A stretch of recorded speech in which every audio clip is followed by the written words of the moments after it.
আজ আমাকে কথা বলতেই হবে ইনশাআল্লাহ, কারণ আগামীতে আবার আপনাদের সাথে দেখা হবে কিনা আমি জানি না। কথা বলতেই হবে। বসেন, কেউ দাঁড়িয়ে থাকবেন না। আমি দেখতে পাচ্ছি বাংলাদেশের ভাগ্য আকাশে উত্তর গগনে কালো মেঘ জমা হয়েছে, ঝড়ের পূর্বাভাস লক্ষ্য করছি।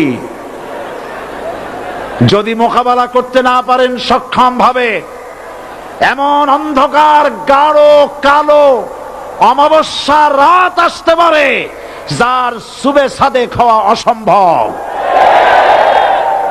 সুতরাং আপনারা কি কাপুরুষের মতো কাফের মুশরিকদের গোলামি করে মরতে চান?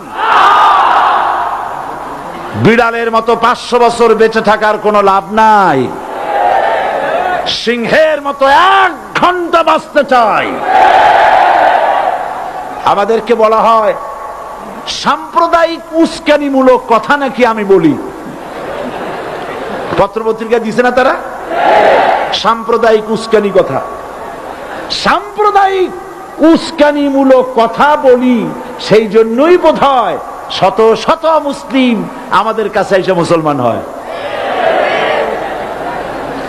মানুষে আর বোকা বানানো যাবে না। যাবে কি? আর বোকা বানানো যাবে? তারপর বলছে কি? এরপরে বলছে আমাকে বলছে রাজাকার। শুনে রাখো চট্টগ্রামের লক্ষ লক্ষ জনতা, পার্লামেন্টে যখন আমাকে এই কথা বলা হয়েছিল, আমার পার্লামেন্টের কলিগ জাফরুল্লাহ চৌধুরী সাহেব বসে আছেন এখানে, হ্যাঁ, জাফরুল ইসলাম চৌধুরী বসে আছেন পাশে, প্রধানমন্ত্রী সুদ্ধা, অন্তত 3 শতাধিক পার্লামেন্টের সম্মানিত সদস্যরা সেদিন বসা। 1997 সনের বাজেট বক্তৃতা যখন আমি করতেছিলাম, ডক্টর কুদরতে খোদা, নাম রাখছে কুদরতে খোদা, আসলে গজবে খোদা। এই লোকটি নাস্তিক, ইসলামের চূড়ান্ত দুশমন। তার প্রণীত শিক্ষা ব্যবস্থার যখন সমালোচনা করছিলাম, ট্রেজারি বেঞ্চ থেকে আমাকে বলা হলো রাজাকার। আমি আমার সমস্ত শক্তি একত্রিত করে বলেছিলাম শুধুমাত্র হিন্দুস্তানের রাজাকারেরাই আমাকে রাজাকার বলতে পারে। আমি বলেছিলাম 1973 সন পর্যন্ত আমি বাংলাদেশের কোন রাজনৈতিক দলের নেতা এবং কর্মী ছিলাম না। আমি রাজাকার নই। আমাকে রাজাকার বলে যদি তাকেও প্রমাণ করতে না পারে 10 কোটি টাকার মানহানি মামলা দায়ের করব। আমার এই বক্তব্য সারা দুনিয়া শুনেছে। পার্লামেন্টে আমার এই বক্তব্য রেকর্ড হয়ে আছে। সেদিন 3 শতাধিক পার্লামেন্ট মেম্বারের কেউ আমার চ্যালেঞ্জ গ্রহণ করেন নাই। যে কোনো ব্যক্তি পার্লামেন্টে গিয়ে আমার বক্তৃতা দেখে আসতে পারেন।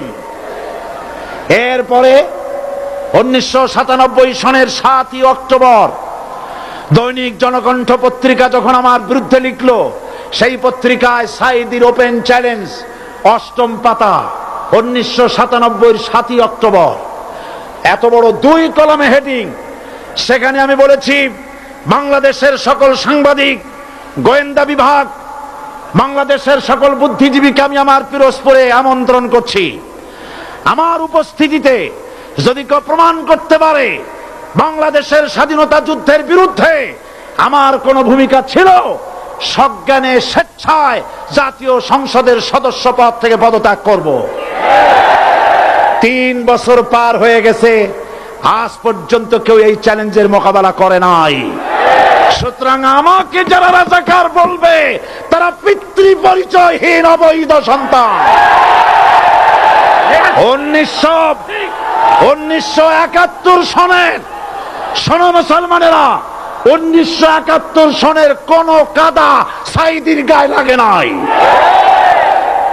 আমাকে রাজাকার বলে জনগণ থেকে বিচ্ছিন্ন করবা, জনগণ থেকে আমারে বিচ্ছিন্ন করা যাবে না। কারণ এই জনগণ আমার জন্য আসে না, এই জনগণ আসে আল্লাহর কোরআনের জন্য।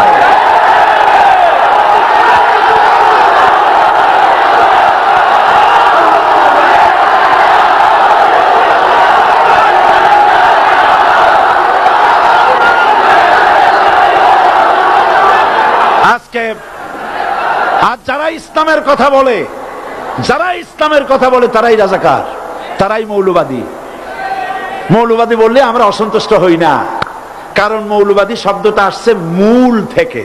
মৌল শব্দ এসেছে মূল থেকে। মূলবাদী তার মানে যারা মূলে আছে। মূল হলো কোরআন, মূল হলো হাদিস, মূল হলেন আল্লাহ, মূল হলেন আল্লাহ রসুল। আমরা আছি মূলে।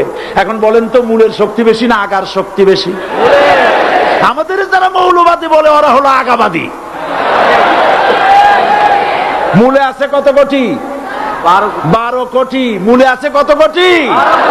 আর আমাদের যারা মৌলবাদী বলে ওই থাকো গাছের আগায়, আমরা মূলে।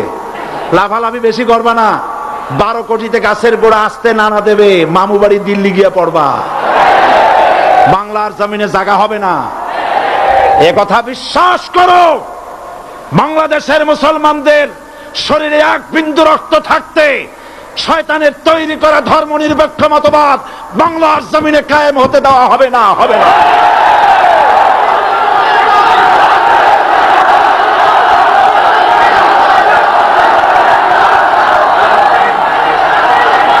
রাসূল করিম সাল্লাল্লাহু আলাইহি ওয়াসাল্লাম কোরআন প্রতিষ্ঠার জন্য আন্দোলন করেছিলেন।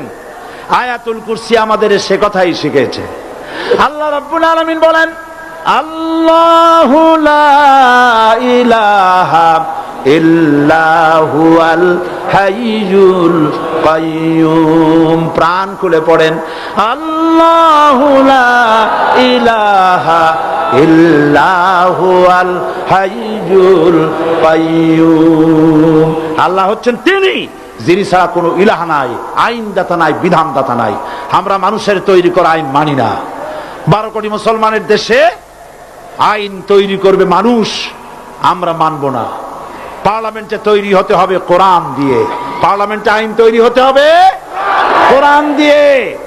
সুতরাং ভয় যতই পান আর যতই ষড়যন্ত্র করেন, 4 দল যখন একত্রিত হয়েছে, ঐক্যবদ্ধ থাকবে, সরকার ঐক্যবদ্ধভাবে গঠন হবে, নির্বাচন ঐক্যবদ্ধভাবে হবে এবং কোরআন হবে, আল কোরআনের পার্লামেন্ট হবে বাংলাদেশে।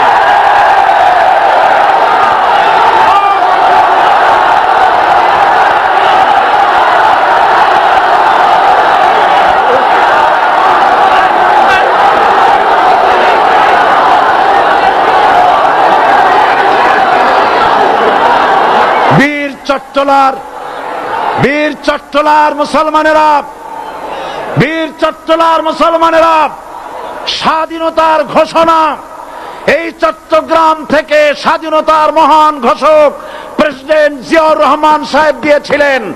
এই চট্টগ্রাম থেকেই ইসলামী রাষ্ট্রের ঘোষণা হবে।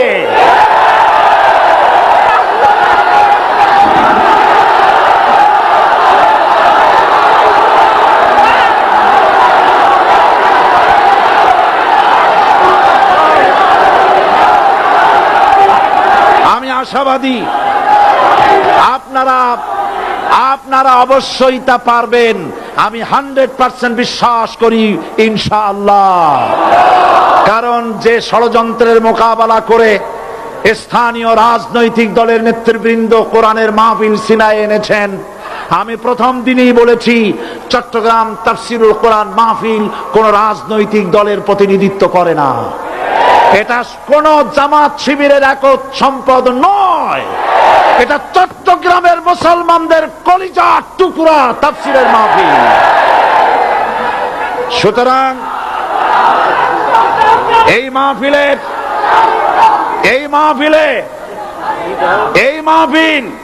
চট্টগ্রামে থাকবে।